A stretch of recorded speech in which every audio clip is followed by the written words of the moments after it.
दोस्तों, डिलेमा यानी दुविधा एक ऐसी स्थिति है जो मैं समझता हूं हर किसी के जीवन में जरूर आता है।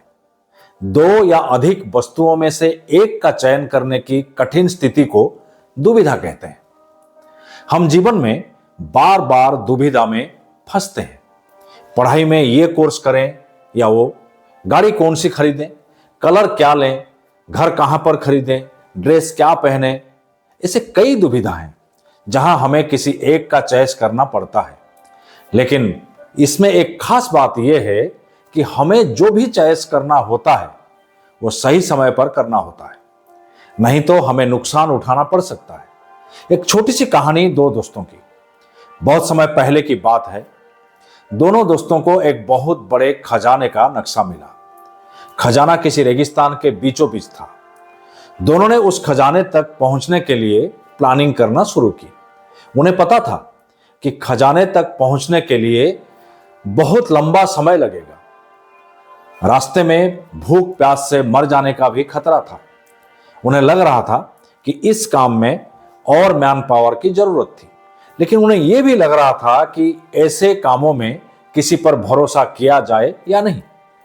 बहुत विचार करने पर दोनों ने तय की कि इस योजना में एक और समझदार दोस्त को शामिल किया जाए ताकि वे और एक ऊंट अपने साथ ले जा सकें, जिस पर खाने पीने का ढेर सारा सामान भी आ जाए और खजाना अधिक होने पर वे उसे ऊंट पर ढो भी सकें। पर सवाल यह उठता कि चुनाव किसका किया जाए।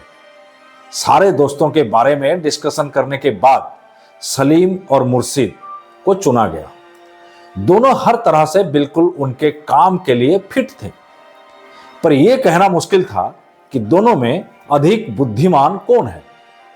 उन्हें दोनों में से किसी एक को ही साथ में ले जाना था और इसीलिए एक प्रतियोगिता के जरिए सही व्यक्ति का चुनाव करने का फैसला किया गया। दोनों दोस्तों ने उन्हें एक निश्चित स्थान पर बुलाया और बोले कि आप लोगों को अपने अपने ऊंट पर सवार होकर सामने दिख रहे रास्ते पर आगे बढ़ना है।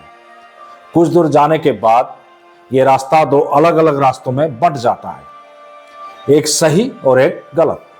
आप दोनों में से जो सही रास्ते पर जाएगा वही हमारा तीसरा साथी बनेगा और खजाने का 1/3 हिस्सा उसको मिलेगा। दोनों ने आगे बढ़ना शुरू किया और उस जगह पहुंच गए जहां से रास्ता बंटा हुआ था। वहां पहुंचकर सलीम ने इधर उधर देखा। जब उसे दोनों रास्ते में कोई अंतर समझ नहीं आया तो वो जल्दी से बाएं तरफ पड़ गया, जबकि मुर्शिद बहुत देर तक उन रास्तों की ओर देखता रहा और उन पर आगे बढ़ने के नतीजे के बारे में सोचता रहा। करीब 1 घंटे बाद बाएं ओर के रास्ते पर धूल उड़ती दिखाई दी। सलीम बड़ी तेजी से उस रास्ते पर वापस आ रहा था। उसे देखते ही मुर्शिद मुस्कुराया और बोला, ओहो, गलत रास्ता? हाँ, शायद, सलीम ने जवाब दिया। दोनों दोस्त छुपकर सब देख रहे थे। वे तुरंत उनके सामने आए और बोले, बधाई हो, अब तो सही रास्ता का पता चल गया। शुक्रिया, मुर्शिद ने तुरंत जवाब दिया। अरे तुम्हें नहीं, हमने सलीम को बधाई दी क्योंकि हमने उसे चुना है। पर सलीम तो गलत रास्ते पर आगे बढ़ा था, फिर उसे क्यों चुना जा रहा है? मुर्शिद गुस्से में बोला।